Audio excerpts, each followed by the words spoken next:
اگلی حدیث، حدثنا محمد بن رافع حدثنا حسین عن زائدہ. امام بخاری کہتے ہیں ہم سے محمد بن رافع بن ابی زید القشیری نے بیان کیا، یہ ان کے استاد ہیں اور ان کا ذکر پہلی دفعہ آیا ہے. محمد بن رافع کا امام ہیں، حافظ ہیں، مشہور علماء میں سے جو باقی رہ گئے ان میں سے ایک ہے، یعنی اپنے دور کے جو بڑے بڑے علماء تھے ان میں سے بہت اہم ان کا مقام ہے.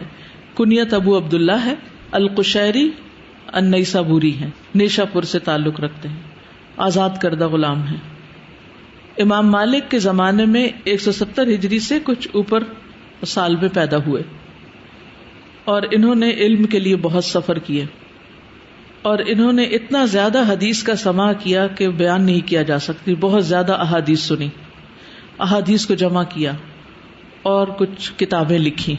امام حاکم نے ان کے بارے میں اپنی تاریخ میں کہا ہے کہ یہ اپنے زمانے میں سچائی اور علم کے لیے سفر کرنے میں خراسان کے شیخ تھے. انہوں نے علم اور عمل کے طور پر سنتوں کا بہت اہتمام کیا. ان کو لمبی عمر عطا کی گئی. لوگوں نے علم حاصل کرنے کے لیے ان کی طرف سفر اختیار کیا. جعفر بن احمد بن نصر حافظ کہتے ہیں میں نے محدثین میں محمد بن رافع سے بڑھ کر ہیبت والا کوئی نہیں دیکھا. انہیں ان کا بہت روب تھا. وہ اپنے گھر میں صنوبر کے درخت کی طرف ٹیک لگاتے حدیث پڑھاتے ہوئے. علماء ان کے سامنے اپنے درجات کے مطابق بیٹھتے. جو سینئر لوگ تھے وہ قریب بیٹھتے، پھر اس کے بعد دوسرے، پھر دوسرے، اپنے اپنے درجات کے مطابق. اور طاہریہ کی اولاد، یعنی ایک فیملی کا نام ہے طاہریہ، طاہریہ کی اولاد اور ان کے ساتھ ان کے خادم بھی مجلس میں حاضر ہوتے تھے. سب لوگ اس طرح بیٹھتے گویا ان کے سروں پر پرندے بیٹھے ہیں، یعنی ان کی مجلس میں بہت خاموشی اور سکوت ہوتا تھا.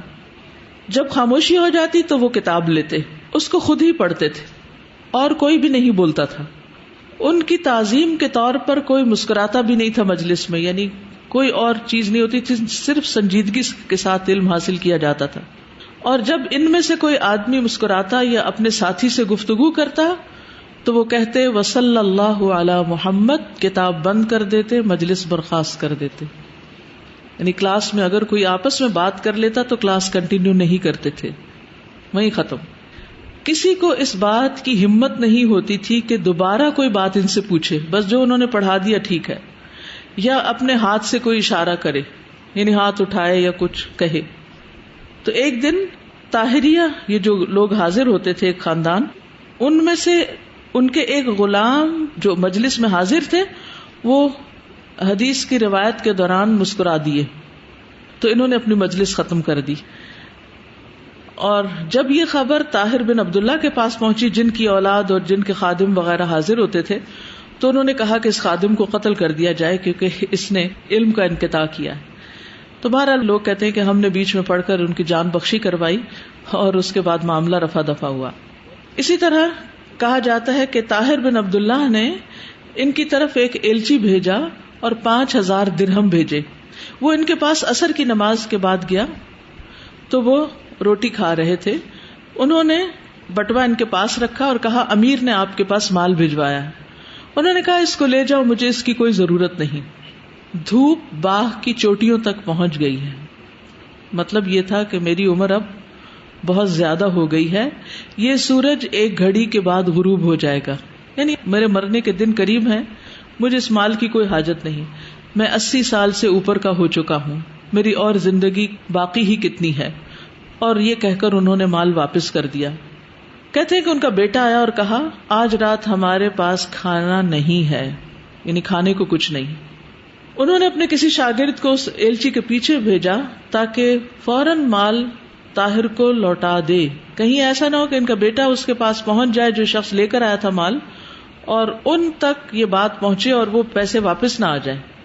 پھر اسی طرح ان کے بارے میں بھی آتا ہے کہ احمد بن سلمہ کہتے ہیں ہمیں محمد بن رافع نے بیان کیا، میں نے احمد بن حنبل کو یزید بن ہارون کے ساتھ بغداد میں دیکھا اور ان کے ہاتھ میں زہیر کی کتاب تھی جو وہ جابر سے روایت کرتے تھے اور وہ لکھ رہے تھے. تو میں نے ان سے کہا کہ اے ابو عبداللہ، آپ ہمیں جابر سے روایت لینے سے منع کرتے اور خود ان کی حدیث لکھتے ہیں. تو انہوں نے کہا کہ ہم اس کی صحیح اور ضعیف احادیث کو جانتے ہیں، یعنی تمہارا لکھنا اور میرا لکھنا فرق ہے. یعنی بعض اوقات یہ ہوتا ہے نا کہ استاد ایک چیز سے اپنے شاگردوں کو منع کر دیتا ہے کہ یہ کتاب نہ پڑھیں، اور پھر شاگرد دیکھتے ہیں کہ وہ خود وہی کتاب پڑھ رہا ہے. تب یہ قول اور فعل کا تضاد نہیں، دونوں کے علم کا فرق ہے. شاگرد کو اس بات کی پہچان نہیں ہو سکتی کہ اس میں سے کیا لینا ہے اور کیا نہیں لینا، لیکن ایک عالم جو ہے وہ فرق کر سکتا ہے. تو علماء عام طور پر وہ کتابیں بھی پڑھتے ہیں جو عوام کے پڑھنے کی نہیں ہوتی، کیونکہ وہ صحیح اور غلط کا فرق جانتے ہیں. بہرحال ان کی وفات 245 ہجری میں ہوئی. ان کو احمد بن نصر عابد نے غسل دیا اور محمد بن یحییٰ نے ان کی نماز جنازہ پڑھائی. ان کے بارے میں محمد بن اسحاق کہتے ہیں کہ میں نے ابو بکر مدنی کو کہتے ہوئے سنا کہ میں نے ان کی وفات کے بعد 3 دن کے بعد انہیں خواب میں دیکھا. ان کی گود میں ایک صحیفہ تھا جس کو وہ پڑھ رہے تھے. صحیفہ وہ اوراق ہوتے ہیں جن پر احادیث وغیرہ لکھی ہوتی. میں نے ان سے کہا کہ آپ تو فوت نہیں ہو گئے؟ تو انہوں نے مجھے عجیب و غریب طرح سے دیکھا. میں نے ان سے کہا کہ میں اللہ کے نام سے آپ سے سوال کرتا ہوں اور آپ مجھے اس کا جواب ضرور دیں گے کہ آپ کے رب نے آپ کے ساتھ کیا کیا.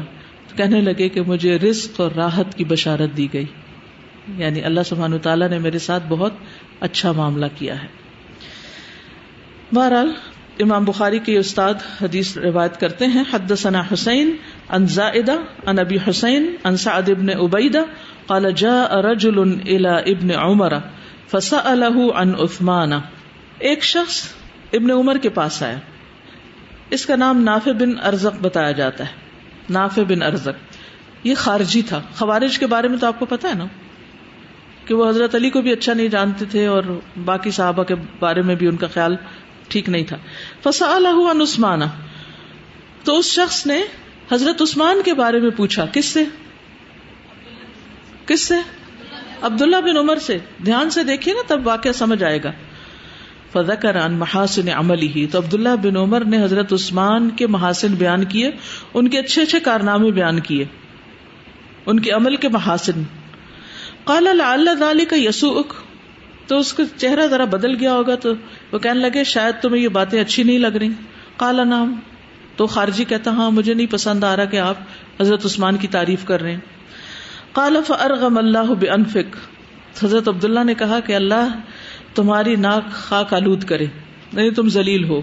ثم سألہ عن علی، پھر اس شخص نے حضرت علی کے بارے میں سوال کیا. فذکر محاسن عملہ، تو حضرت عبداللہ بن عمر نے حضرت علی کے بھی اعمال کی خوبیاں بیان کی، ان کے اچھے اچھے کام بتائے. قال هو ذاک، اور کہا کہ حضرت علی ایسے ہی تھے. بیتہ اوسط بیوت النبی صلی اللہ علیہ وسلم، حضرت علی کا گھر نبی صلی اللہ علیہ وسلم کے گھروں کے درمیان میں تھا. ثم قال لعل ذاک یسوءک، پھر عبداللہ بن عمر کہنے لگے شاید تمہیں یہ بھی بات اچھی نہیں لگ رہی. قال اجل، کہنے لگا ہاں مجھے نہیں اچھا لگ رہا. قال، تو عبداللہ بن عمر کہتے ہیں فارغم اللہ بانفک، اللہ تیری ناک کو خاک آلود کرے. انطلق، جاؤ. فجہد علی جہدک، اور میرا جو کرنا چاہتے ہو کر لو، میرا جو کچھ بگاڑنا چاہتے ہو بگاڑ لو. میں حق بات کہوں گا اور جو سچ ہے اور جو ان کے اندر خیر و بھلائی ہے وہ میں بیان ضرور کروں گا.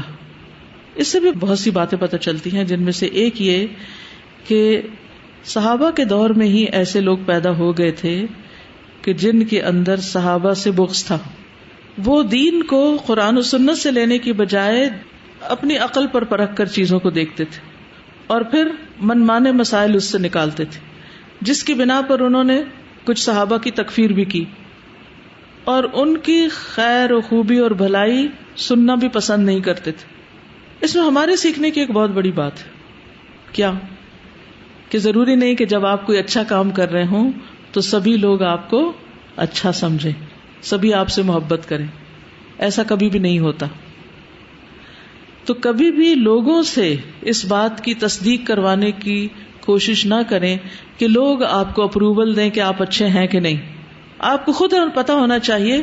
آپ کو اپنے دل سے پوچھنا چاہیے کہ آپ کیا کر رہے ہیں. کسی بھی کام کے اندر آپ کی امانت کتنی ہے، آپ اس کو کس درجے میں قبول کر رہے ہیں، کسی بھی اللہ کے حکم کو، کسی بھی نبی صلی اللہ علیہ وسلم کی سنت کو کس طریقے سے آپ ایکسپٹ کر رہے ہیں، اس پر کتنا یقین ہے، کتنا اس چیز سے محبت ہے اور کتنی آپ کی عمل کی کوشش ہے. اگر آپ وہ کر رہے ہیں تو لوگ آپ کو تان و تشنیع کا نشانہ بھی بنائیں، آپ کو بلا وجہ کرٹیسائز بھی کریں، تو اس کی آپ کو پرواہ نہیں ہونی چاہیے. ہر دور میں ایسے لوگ موجود ہوتے ہیں جو خیر کو پہچان نہیں پاتے کیونکہ ان کی آنکھیں اندھی ہو چکی ہوتی، وہ اپنی خواہشات اور دوسری طرف شکوک و شبہات کی وجہ سے حق سے دور ہو جاتے ہیں. اور یہاں پر خاص بات جو حضرت علی کے فضائل میں آتی ہے اور ان کی جو امپورٹنس ہے وہ پتہ چلتی ہے کہ بیتہ اوسط بیوت النبی صلی اللہ علیہ وسلم، کہ ان کا گھر آپ کے گھروں کے بیچوں بیچ تھا. حدثني محمد بن بشار حدثنا غندر حدثنا شعبہ عن الحكم سمعت ابن ابی لیلى قال حدثنا علی ان فاطمة علیہ السلام شکت ما تلقى من اثر الرحا فأتى النبي صلی اللہ علیہ وسلم سبی فانطلقت فلم تجده فوجدت عائشة فأخبرتها. ہم سے محمد بن بشار نے روایت کی. امام بخاری کہتے ہیں محمد بن بشار کا نام بندار بھی ہے اور ابن کیسان ان کو کہتے ہیں، اور یہ کہتے ہیں کہ ہم سے غندر نے اور پھر شعبہ اور پھر وہ حکم سے روایت کرتے ہیں، اور انہوں نے ابن ابی لیلہ کو سنا. وہ کہتے ہیں کہ ہم سے حضرت علی نے بیان کیا، یہ روایت حضرت علی کی ہے بذات خود، ان فاطمہ علیہ السلام شکت، کہ فاطمہ رضی اللہ تعالی عنہا شکایت کرنے لگی، ما تلقى من اثر الرحا، جو انہیں تکلیف ہوئی چکی چلانے کی وجہ سے. رحا کہتے ہیں چکی کو، چکی پیسنے کی وجہ سے ان کے ہاتھوں پر جو نشان پڑ گئے تھے اس کی انہوں نے شکایت کی. فأتى النبي صلی اللہ علیہ وسلم، تو نبی صلی اللہ علیہ وسلم کے پاس آئے سبیون، کچھ قیدی. فانطلقت، تو جب حضرت فاطمہ کو پتہ چلا تو وہ بھی گئی. فلم تجدہ، لیکن حضرت فاطمہ کو نبی صلی اللہ علیہ وسلم گھر میں نہیں ملے، آپ کو نہیں پا سکیں. فوجدت عائشہ، گھر میں حضرت عائشہ تھی. فاخبرتها، تو حضرت فاطمہ نے ان کو اپنے آنے کا مقصد بتایا، خبر دی. فلما جاء النبی صلی اللہ علیہ وسلم اخبرته، تو جب نبی صلی اللہ علیہ وسلم تشریف لائے تو اخبرته عائشہ، حضرت عائشہ نے ان کو بتایا، بمجیء فاطمہ، حضرت فاطمہ کی آمد کے بارے میں اور ان کے مقصد کے بارے میں. فجاء النبی صلی اللہ علیہ وسلم الینا، تو یہ بات سن کر نبی صلی اللہ علیہ وسلم ہمارے گھر تشریف لے آئے، یعنی حضرت علی کے پاس اور حضرت فاطمہ کے پاس. وقد اخذنا مضاجعنا، اور ہم اپنے بستروں میں لیٹ چکے تھے. فذهبت لاقوم، تو میں کھڑے ہونے لگا، یعنی میں اٹھنے لگا کہ میں آپ کا استقبال کروں. فقال علی مکانکما، تو آپ نے فرمایا اپنی جگہ پر ہی رہو. فقعد بیننا، تو آپ ہم دونوں کے بیچ میں بیٹھ گئے. دونوں لیٹے رہے، نبی صلی اللہ علیہ وسلم دونوں کے بیچ میں بیٹھ گئے. کیسی محبت تھی ان کو اپنے بچوں سے.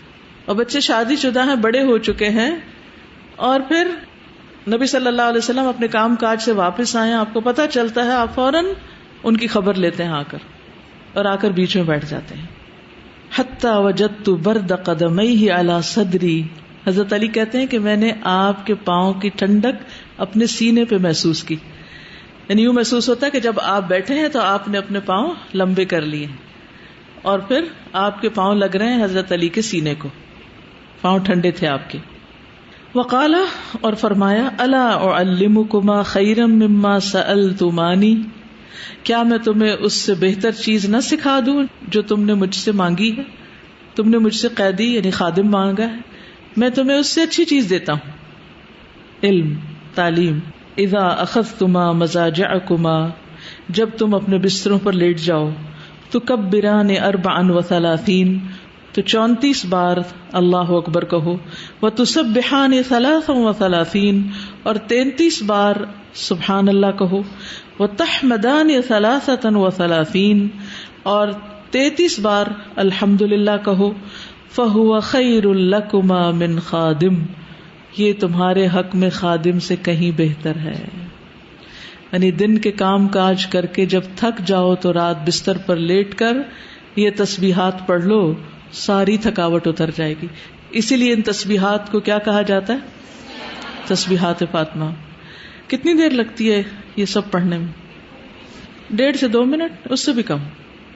تھکاوٹ کا علاج نہ صرف یہ کہ جسمانی بلکہ روحانی، اس کے بعد نیند بھی بہت اچھی آئے گی. اور صبح اٹھیں گے کیسے؟ فریش. اور جب فریش اٹھیں گے تو پھر کیا ہوگا؟ کام کاج کرنے کے قابل ہو جائیں گے. خادم کی ضرورت ہی نہیں ہوگی، خود ہی بھاگ بھاگ کے کام کر لو گے. پھر تھک جاؤ گے تو پھر، کیونکہ بعض اوقات ایکسرسائز کرنے سے، کام کرنے سے، محنت کرنے سے انسان کی طاقت اور بڑھتی ہے، اور سست بیٹھنے سے اس کی طاقت کم ہوتی ہے. بس ضرورت اس بات کی کہ کام کرنے کے لیے اس کے اندر انرجی ہو.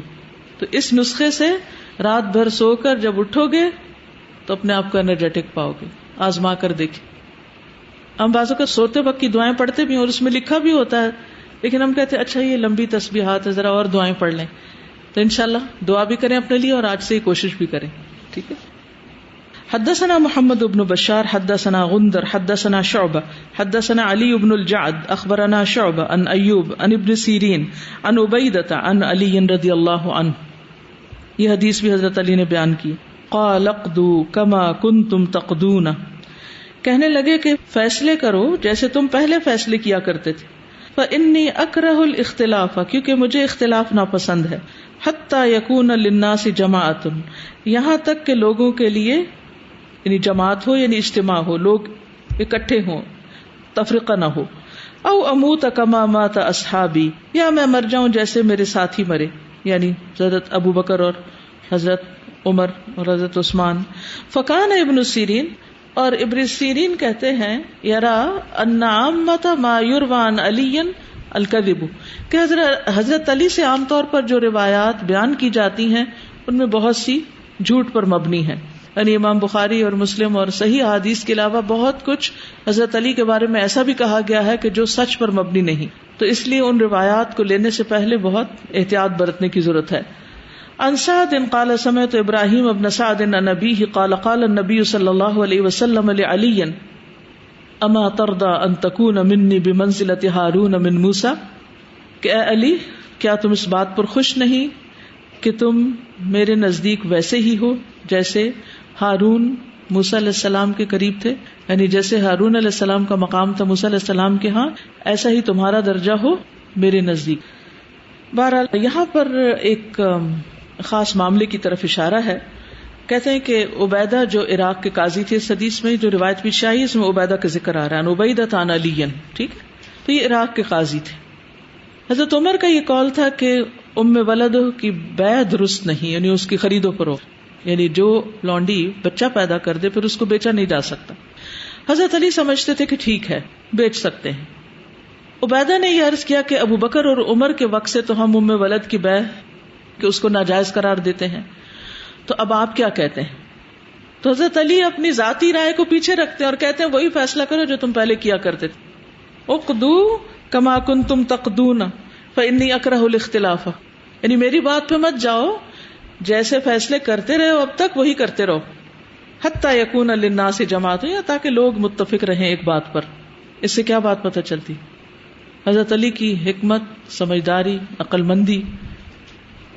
اپنی رائے سے دستبردار ہونا دیکھو آسان بات نہیں ہوتی، اور خصوصاً دین کے معاملے میں جب ہم مختلف چیزیں پڑھتے ہیں، قرآن کا مطالعہ کرتے ہیں، سنت کا کرتے ہیں، مختلف علماء کی رائے پڑھتے ہیں، تو پھر آخر کار کسی ایک چیز پر ہمارا شرع صدر ہوتا ہے، پھر ہم کہتے ہیں یہ ٹھیک ہے.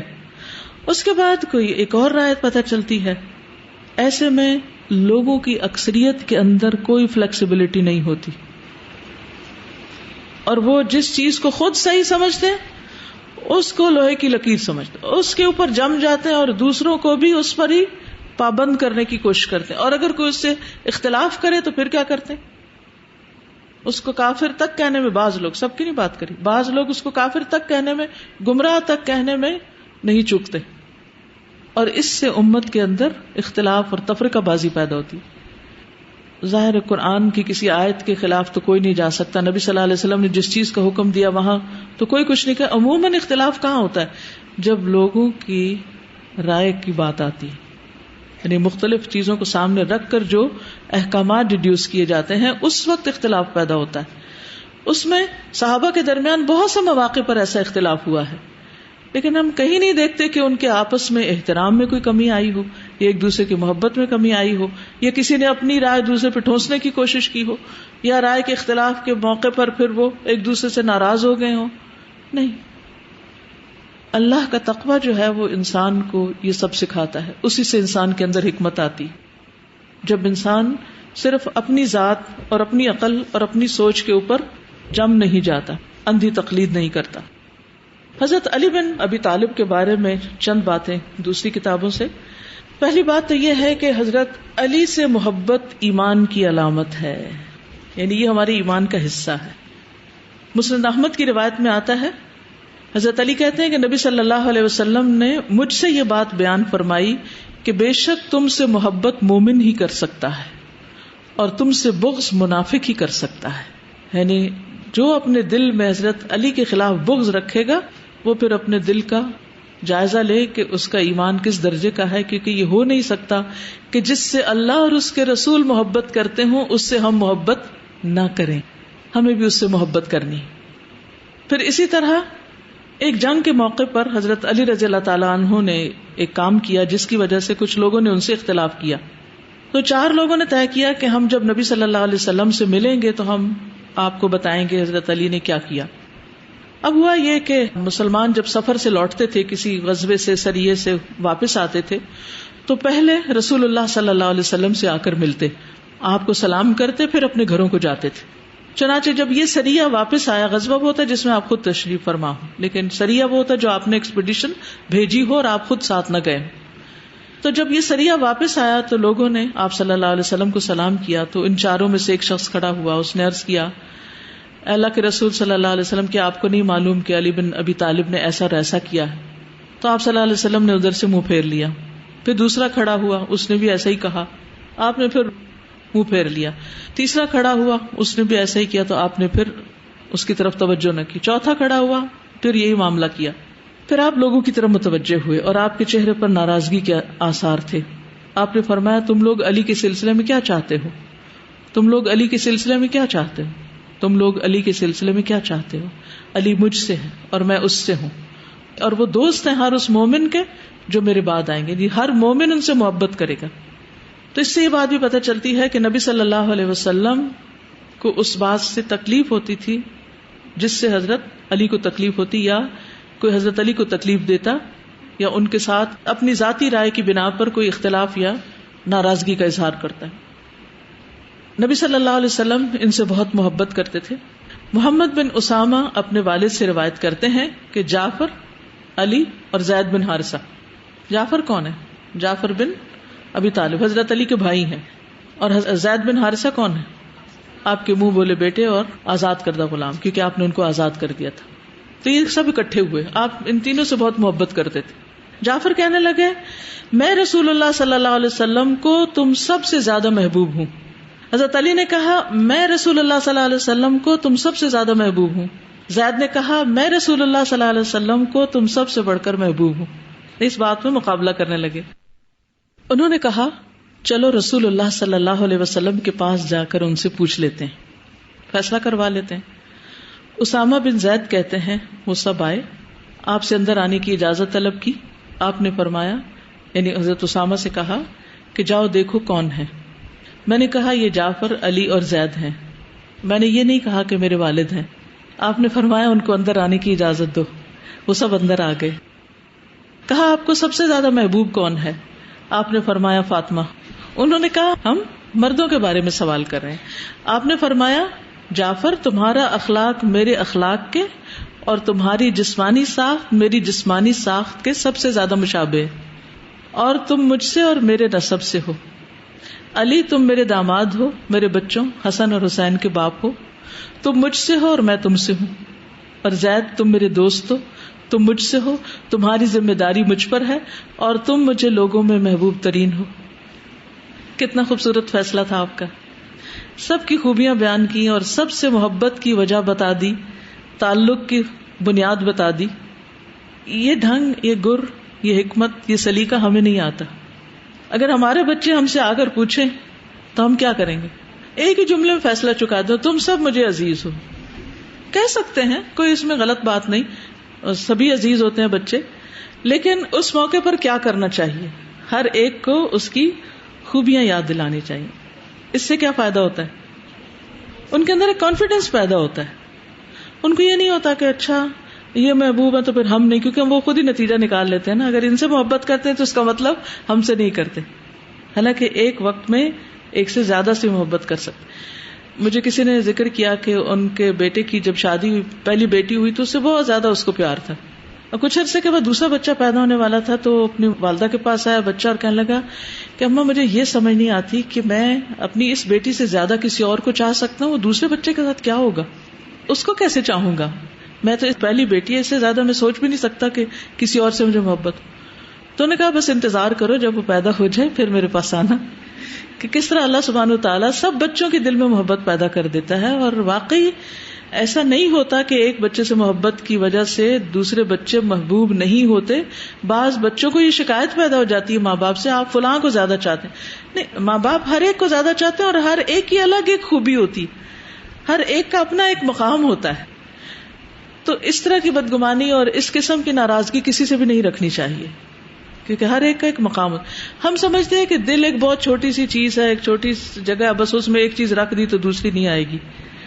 آپ دل کو جتنا چاہیں وسیع کر لیں، جتنی وسعتیں زیادہ ہوں گی اس میں، اتنی ہی خیر اس میں زیادہ ہوگی. ٹھیک ہے.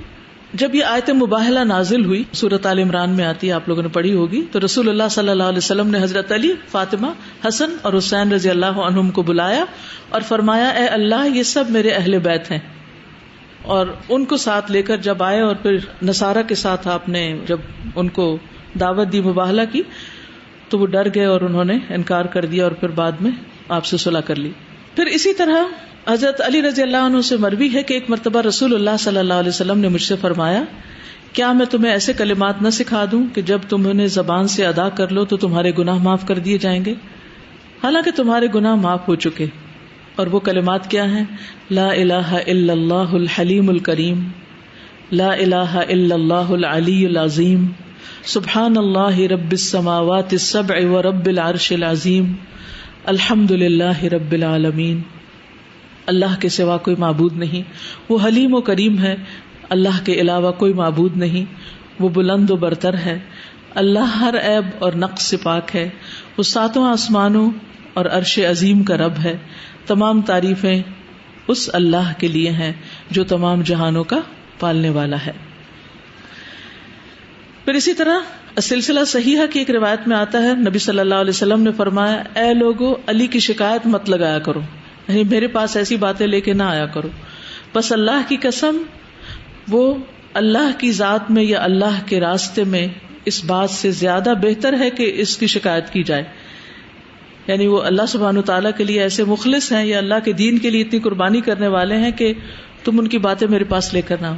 اس سے بھی بڑی سیکھنے کی اہم بات پتہ چلتی کہ ایک شخص جس کی قربانیاں بہت ہوں، ایک شخص جس کے احسانات بہت ہوں، ایک شخص جس کے اندر خیر بہت ہو، وہ انسان ہے، اگر اس سے کوئی کمی بیشی ہو گئی ہے تو اس کو ایشو نہ بنائے، اس سے درگزر کرے، اسے معاف کرے، اور اسے لوگوں کے بیچ میں بیٹھ کے ڈسکس نہ کریں. کیونکہ ایسا بھی ہوتا ہے نا کہ کسی ایک ایسے انسان سے کوئی غلطی ہو جاتی ہے، مثلا آپ کے والدین ہیں یا کوئی بزرگ ہیں یا ایون دوستوں میں سے بھی، کہ جس نے آپ کے ساتھ 100 بھلائیاں کی ہیں، کبھی وہ انسان ہے کسی موقع پر آپ کے کام نہیں آ سکا تو اس سے ناراضگی کی بات نہیں، یا یہ کہ اگر اس کی کسی اور سے ناراضگی ہے تو وہ آپ کو ساتھ آ کے پارٹی نہ بنا لے. ایسے موقع پر انصافی کی بات کرنی چاہیے. پھر اسی طرح براء ابن عازب کہتے ہیں کہ اللہ کے رسول صلی اللہ علیہ وسلم نے جو حج ادا فرمایا اس سے واپسی پر سفر میں ہم آپ کے ساتھ تھے. آپ نے راستے میں ایک مقام پر پڑاؤ ڈالا اور نماز میں سب کو جمع ہونے کا حکم دیا. نماز کے بعد آپ نے علی رضی اللہ عنہ کا ہاتھ پکڑ کر فرمایا کیا مومنوں پر میرا خود ان کی جانوں سے زیادہ حق نہیں؟ انہوں نے کہا کیوں نہیں؟ پھر فرمایا کیا ہر مومن پر میرا خود اس کی ذات سے زیادہ حق نہیں؟ صحابہ نے کہا یقیناً ہے، النبی اولی بالمؤمنین من انفسہم، قرآن میں آتا ہے نا.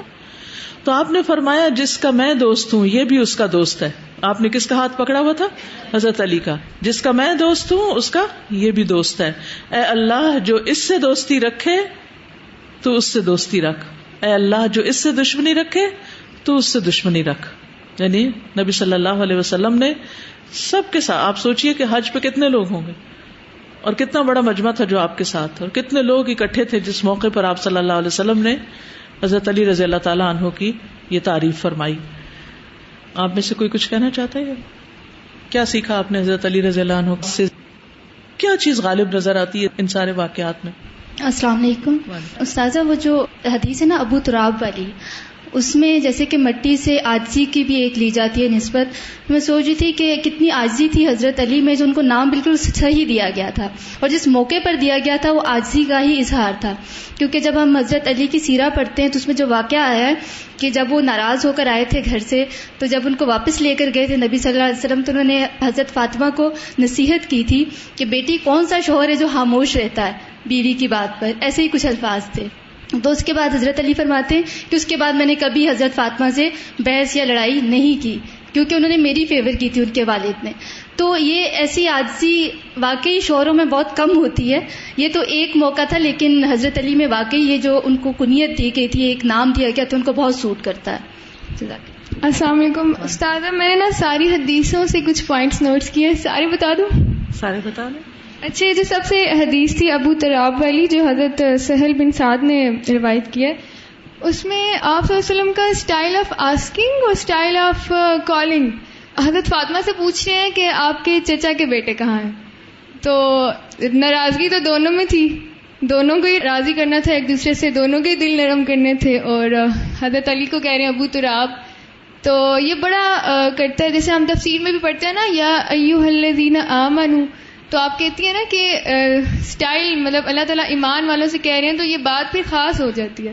تو ایسے پھر دونوں کو راضی کرنے کے لیے، تو یہ بہت اچھا لگا. اس سے ایک بات مجھے یہ یاد آ رہی ہے کہ جب دو لوگوں کے درمیان کوئی ناراضگی ہو تو وہ جو پوائنٹ آف ناراضگی ہے نا، اس کو لے کے جرا نہیں کرنی چاہیے اور اس کے پیچھے نہیں پڑ جانا چاہیے، اور اس بحث میں یہ فیصلہ کرنا یہ صحیح اور یہ غلط ہے، تمہاری غلطی ہے اور تم ٹھیک ہو، اور یہ اچھا اور یہ نہیں. اس کی بجائے تو اس کو اگنور کر کے دل جوئی کرنی چاہیے، تاکہ وہ جو دل ٹوٹا ہے وہ ٹھیک ہو جائے.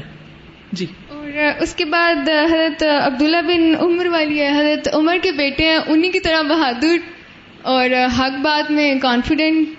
تو یہ ہوتا ہے کہ کبھی کبھی ہمارے ساتھ ایسے ہوتا ہے کہ اگلا بندہ ایسا ہوتا ہے کہ اس کے سامنے ہم حق بات بیان نہیں کر سکتے، کوئی ایسی سچویشن ہو جاتی ہے. خاص طور پہ یہ اگر پتا ہو کہ اس کو پسند نہیں ہے کسی کی تعریف، کبھی ایسا ہوتا ہے نا، لیکن اس دوسرے شخص کی اچھائی بتانا بھی ضروری ہوتا ہے، تو وہ بیان کرنا زیادہ مشکل ہوتا ہے، زیادہ مشکل ہو جاتا ہے. اس کے بعد اگلی جو حدیث ہے حضرت علی نے خود بیان کی ہے. تو یہاں پہ آپ صلی اللہ علیہ وسلم ایک انوائرمنٹ کریٹ کر رہے ہیں کہ اب دیکھیں انہوں نے کیا مطالبہ کیا تھا، پھر انہوں نے ایک انوائرمنٹ کریٹ کیا نا کسی کو اپنی بات سنانے کے لیے. تو ایک دم سے انہوں نے جا کے نہیں بولا، کہ انہوں نے ایک پورا ماحول بنایا، ان سے مطلب پہلے باتیں کی، اس کے بعد انہوں نے بولا. جی. اس سے کیا پتہ چلتا ہے کہ اپنے بچوں کو تعلیم کیسے دینی چاہیے. اگر وہ لیٹے ہوئے ہوں تو انہیں کہ لیٹے رہو، آرام کرو. یعنی انفارمل ایجوکیشن ہے نا، یہاں کتنی بڑی بات انہیں سکھا رہے ہیں، لیکن کہتے نہیں تم اٹھو نہیں، تم بستر پہ لیٹ چکے، لیٹے رہو. ایک طرف حضرت فاطمہ لیٹی ہوئی، ایک طرف حضرت علی لیٹے ہوئے، درمیان میں بیٹھے ہیں، ریلیکس ماحول ہے، اور اس وقت ان کو اتنی اچھی بات بتاتے. اور یہ بھی نہیں کہا اچھا دوبارہ آ جائے گی پھر نصیحت کر دوں گی، نہیں، خود چلے جاتے. یہاں نبی صلی اللہ علیہ وسلم کا جو بلند ترین اخلاق ہے وہ پتہ چلتا ہے کہ ہر موقع پر آپ، حضرت علی ناراض ہو کر گئے تو آپ خود پیچھے چلے گئے. پھر اسی طرح حضرت فاطمہ آئی ہیں، آپ گھر پر نہیں، آپ خود چلے گئے ہیں. پھر اس طرح ذہن پہلے سے تیار ہو جاتا ہے کسی بات کو ریسیو کرنے کے لیے. بالکل. اس کے بعد جو حضرت عبیدہ والی ہے، اس میں یہ ہوتا ہے کہ کبھی کبھی ہمارا اختلاف ہو جاتا ہے اور بڑا شدید اختلاف ہو جاتا ہے. پھر یہ ہوتا ہے کہ اس پہ آپ کا خاموش رہنا ہی نا آپ کا حق پہ ہونا پروف کرتا ہے. اس پہ یہ کہ مطلب کبھی کچھ ایسی مصلحت آ جاتی ہے کہ ہمیں خاموش رہنا پڑتا ہے، مطلب بولنے سے بات بڑھ رہی ہوتی ہے، تو پھر اس پہ اگر آپ خاموش رہیں تو پھر وہ اللہ تعالیٰ خود ہی ایسے آپ کی جو اگر آپ حق پہ ہیں. جی دیکھیں نا، حضرت علی کا رویہ یہ بتاتا ہے کہ فقہی اختلافات میں شدت کا رویہ اختیار نہ کریں، اپنی رائے پر اصرار نہ کریں، اور اس بنا پر دوسروں سے نفرت اور تفرقہ بازی اور الگ ہو جانا یہ پسندیدہ نہیں. ان کو دیجیے. جزاک اللہ خیر. السلام علیکم ورحمۃ اللہ وبرکاتہ. استاذہ، میں نے جو یہ بات سیکھی حضرت علی رضی اللہ تعالیٰ عنہ کے کردار سے وہ یہ ہے کہ وہ کتنے خوش نصیب تھے کہ ان کو نبی صلی اللہ علیہ وسلم نے ہر موقع پہ اپنی محبت کا اظہار کیا. اور انسان واقعی جس سے محبت کرتا ہے اس کے لیے کچھ بھی کر سکتا ہے. اب جیسے وہ اتنے بیمار تھے لیکن انہوں نے سوچا کہ جب میرا محبوب جا رہا ہے تو میں ادھر رہ کے کیا کروں گا، یعنی انہوں نے اپنی صحت کو نہیں دیکھا، اپنے محبوب کو ہی دیکھا ہے. اصل میں تو اللہ کے راستے کی محبت تھی نا. اور پھر السلام علیکم. وعلیکم السلام. مجھے تو لگتا ہے کہ جیسے نا ان کی شکایتیں جیسے لوگ آ کے کرتے تھے، اور ہمارے ساتھ یہ اکثر یہ ہمارے ساتھ پیش آتا ہے کہ یا ہم کسی کی شکایت کر رہے ہوتے ہیں یا ہمیں کوئی سنا رہا ہوتا ہے.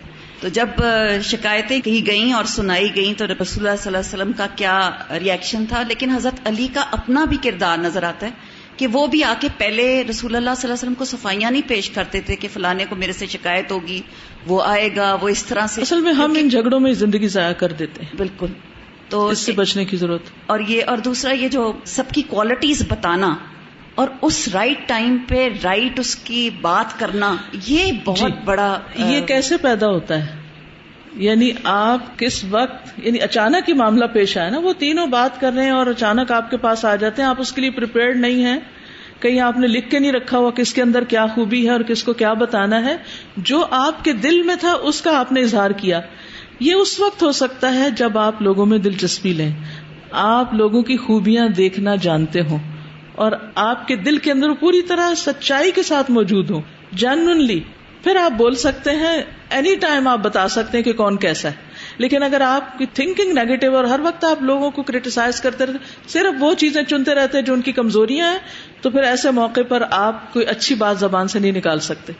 سزا یہ آپ صلی اللہ علیہ وسلم نے جس طرح محبت کا اظہار کیا علی رضی اللہ تعالیٰ عنہ کے ساتھ، اور جو آپ نے ابھی فضائل بتائے، تو اس میں علی رضی اللہ تعالیٰ عنہ کی کردار کی خوبصورتی نظر آتی ہے کہ ان کا اتنا خوبصورت اخلاق اور کردار تھا کہ آپ صلی اللہ علیہ وسلم نے اتنی زیادہ ان کے ساتھ محبت اور اتنے تعریفی کلمات کہے.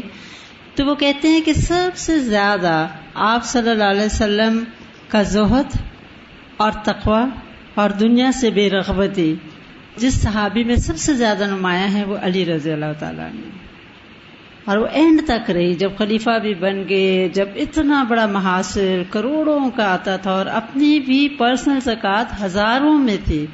تو وہ کہتے ہیں کہ ہم نے کوفہ میں دیکھا کہ وہ کھڑے ہوئے خطبے کے لیے اور تہبند پہ پیبند لگے ہوئے تھے. تو میں سمجھتی ہوں کہ اپنی ذاتی جب خوبیاں ہوتی ہیں تو تبھی پھر اتنی بڑی بڑی ہستیاں بھی تعریف کرتے ہیں انسان. بالکل. جزاکم اللہ خیرا. سبحانک اللہم و بحمدک، اشہد ان لا الہ الا انت، استغفرک و اتوب الیک. السلام علیکم و رحمۃ اللہ وبرکاتہ. اللہم صل علی محمد وعلى آل محمد كما صليت على إبراهيم وعلى آل إبراهيم إنك حميد مجيد. اللهم بارك على محمد وعلى آل محمد كما باركت على إبراهيم وعلى آل إبراهيم إنك حميد مجيد.